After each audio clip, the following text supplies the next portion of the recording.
welcome back to ILA Berlin. This is the second day of our morning show. I'm here with Torsten Kriening, and before we start, allow me to thank our host, the DLR, and Andreas Schutz in particular for making this happen. So, Torsten, the first day is gone. What we saw yesterday was a parade of the biggest name in the European space sector. The inauguration of the conference was made by Markus Fuchs, BDLI Vice President for Space, Dr. Walter Pelzer, the Executive Board of DLR, we interviewed him several times, Dr. Josef Aschbacher, the Director General of ESA, Dr. Anna Christmann, the Federal Government Coordinator for Aerospace, and Prof. Dr. Engineer Anke Kaiser-Pizzalla, Executive Board of DLR, all names that anybody in the space sector knows very well.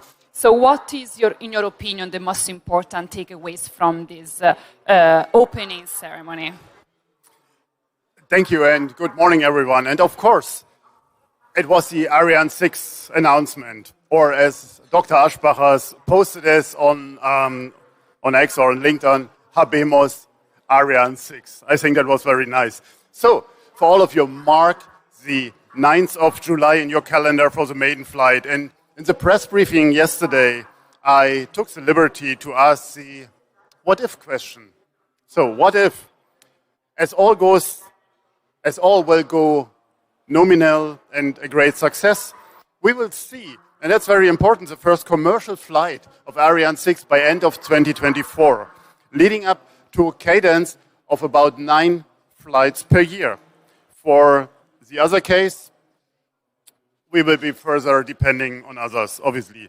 But while we are talking here about space launches in Europe, the US launched yesterday Starliner on the ULA Vulcan rocket successfully. And yes, they have done that after a number of delays and also postponed launches. And I know that as I've been in Florida, on my way to the launch, and then they scrubbed it. But today, there's also another event to mention, in my opinion.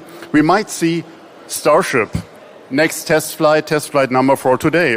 But let's talk here, while we are at ILA, about the ILA. So yesterday, as you mentioned, was the day of the high-level talks, and there was the talks with Dr. Anna Christmann, the Aerospace Coordinator of Germany, and Stefan Schnorr, from the Federal Ministry of Digital and Transport, and an interview with Rodrigo da Costa, the Director of USPA, about the role of Europe or the EU in space travels. So what did you think of them? What are your takeaways, Emma? So I can comment on Rodrigo da Costa because Christmann and Schnorr was in German and I don't understand German. Torsten wants me to make a point that when you come to an international conference, everything should be in English. However, as an Italian, and I've been on so many international conferences in Italy when the language is Italian, and I've been to so many international conferences in France where the language is French. So I don't feel I'm in a strong position to point the fingers against the Germans. So this is my reason why I'm quite used in Europe that when it's an international conference, everybody speaks a bit of English and a bit of the other language, the local language. Obviously, it's a pity because it cut off all the non-native speakers, but let's judge. Maybe that's why they did it. So I cannot judge on their talk, and I have to focus on Rodrigo's intervention. Exactly. So for those who don't know him, he's the president of USPA, which is one of the most important side organizations that support ESA and the European space community. He emphasized the need to make sure that our services, space services, arrive to the right customers. So they need to make sure that the data that we produce are somehow used. And he mentioned he was coming up from a meeting with 40 investors, all interested in space. He didn't specify which type of investors, and at least the sector. So I would have wanted to know a bit more about this opening up of USPA and space towards the non-space industry. Is a very interesting topic for us, but maybe there was no time to comment on that. He mentioned GovSatcom, which is a sort of USPA baby, an initiative to access ultra-secure satellite communication by government bodies, defense, etc. And he said that somehow GovSatcom is the first element of what will become IRIS2. One question that was not answered, and I think at the moment it doesn't feel comfortable in answering that, is the demand for IRIS² and for GovSatCom. He specifically said that there is the need for GovSatCom, which makes sense because you don't build the product if you think there is no niche of somebody that wanting to buy it. When it comes to IRIS², I think both Torsten and I were a bit dubious about who will actually purchase the services, because it's a bit complicated, because of course there are national interests and there are European interests, international interests. And our feeling at the moment is that the institutional side is not so particularly interested in those services. But let's keep the doors open. We will see in the next 3 years what it will happen. Maybe the idea is that they will come when the service is ready. This is a potential interesting point. He gave an interesting prediction. He said that by 2026 he would like to have GovSatCom working, Galileo with more case studies, and Copernicus with further developments. So he touched on these 3 major infrastructures that ESA and USPA are involved in.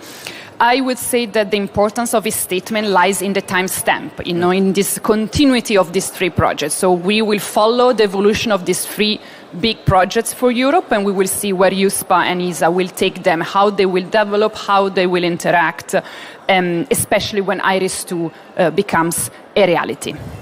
Torsten, what shall we expect from today, day 2 of ILA? Today will be very interesting. After the political rounds, the political discussions here, we will see some actions. And today at 12:30 we will see here the industry signing to the Zero Debris Charter. And why is that important? At the EU ESA Council in Brussels a few weeks back, the member states signed the charter to mitigate, to lower space debris, and actually to get down what they put up into Earth's orbits. And now we will see the industry commitments to this charter. So we will have a high number of stakeholders that will support that element of sustainability. Keep in mind, over 40 actors drafted this charter in an open dialogue over the last months, repeating these questions. Why is that important? ESA and the EU, Europe, is setting the stage, and people setting the stage and the pace for fighting this important issue. You may remember that at the Space Symposium in April in Colorado Springs, NASA started their first initiative on space debris. So even NASA technology is leading in that field. The political commitment was lagging behind. So I'm very proud of Europe to be active, to be fast and leading in this particular field. And my second point, if I may, is a very practical one. An example what space can do for Earth, and that should be very close to your heart. As we had a very busy day yesterday, there was not so much time for us to visit the show floor here around. However, I spotted one very cool application here at the DLR booth, actually direct at the entrance behind us. I'm talking about the Solar Atlas, an interactive map about solar panel potential for any region, any house in Germany. This is, in my opinion, a great example of what can space offer. Let's hope that this application will be used in the policy making and will be used also then later on commercially. So Emma, back to you. How about you? What do you have on your eyes today? On my eyes today, in my eye. So I'm moderating a session about climate today at 2:45. It's called Space for Climate and Earth Action. Emphasis on action. So there's going to be 6 high-level speakers from representing the higher space institutions in Europe. As usual, I'm interested in understanding the action part, because one of the biggest criticisms that we have from the external world is that space is producing data and data and data, but is not really providing any actionable inputs. It seems like we're still stuck on that kind of monitoring phase in which we are letting the world know that we're having a temperature rise issue or an ice melting issue, but we are not really providing the bridge between what does it mean the data and how you can use the data to create an effective policy to stop global warming. So I think with these 6 guests today, I would like to understand some concrete examples. I have to say I still perceive a huge gap between technology in general. I don't even want to say it's a space issue. I think it's a technology issue and the everyday needs of the people that are somehow being impacted by climate change. We often interview end users, people that can actually tell us how they use space data, and often the main criticism is A, they don't know how to use them. They need some training to understand how to use this, or B, even if the data is available, there is no action from governments. And of course, space says that it's not their role, and government is slow because any government, to be fair, moves on geological time periods. So we have a problem. We have the data that tell you that there is a problem. What is missing is A, solution, how to use the data to find a solution, and B, the voluntary to actually find a solution, put the money in and changing the direction, the course of our industrial setup, which is a massive issue. So what I hope from this session is at least there's some good ideas, some good examples, some enthusiasm, demonstration of how space can actually support climate action. And then hopefully we will have more and more tools to understand how we can bridge this difference between space and science and the society. I think it's a long journey, to be fair, Torsten. And this is my prediction. It's not a prediction, it's more of expectations, let's say it like this. And how about you? What else do we have to say today? I just want to raise one comment. So 6 speakers on a panel for 3/4 of an hour is intense, potentially, and hopefully gets them to get some statements out and not just playing on the political playfield. Yeah, this is something that we always discuss when it comes to conferences. 6 speakers in 45 minutes is very little. It means like 3 to 5 minutes per each speaker. In 5 minutes is very difficult to speak honestly and sincerely and to elaborate. So they also have to stick to a sort of script and go straight to the answer. And sometimes they even go straight to the answer that I ask them. They just answer whatever they want. This happens a lot. You ask about today. Today we will spend some time here on the show floor and on the conference to spot some further highlights and great things that we would like to report about for you. Anything you like to discuss, come to us, talk to us. Maybe we will find some more content even for your new newsletter. Nobody cares about your satellite. I mean, we shouldn't say that too loud here in this environment, but that's how it is. So tell us, what are you up for? Well, maybe we should contextualize it a bit. So, I study a bit of space communication, so I elaborate on how we communicate with the public, what do we say, the message, how we transmit what we're doing, the importance of what we're doing, how we try to build a bridge between us and the civil society. So the question is like, are we actually good at it? And my answer, unfortunately, is always a sad no. So I have a newsletter that you are more than welcome to sign up to if you want, where I elaborate on the problem of space and science and technology communication. It's called Nobody Cares About Your Satellite, so it already tells you a lot about what I think about our technologically focused approach when it comes to communicating our science message. And when I come to this type of conference, I always browse around, and if you see me taking pictures at the booths, by the way, it's probably me trying to understand how you did in this conference. Something that is, I think, new for once. Again, not the right place to say, maybe I should say this one tomorrow once the conference is over, but I'm usually quite critical against ESA way of communicating, because I found it to be rigid between commas.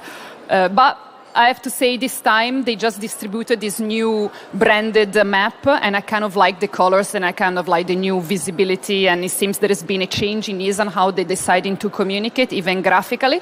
So my first point is that it's a nice change. I liked it. It's different from what I used to call the ESA Severe Blue.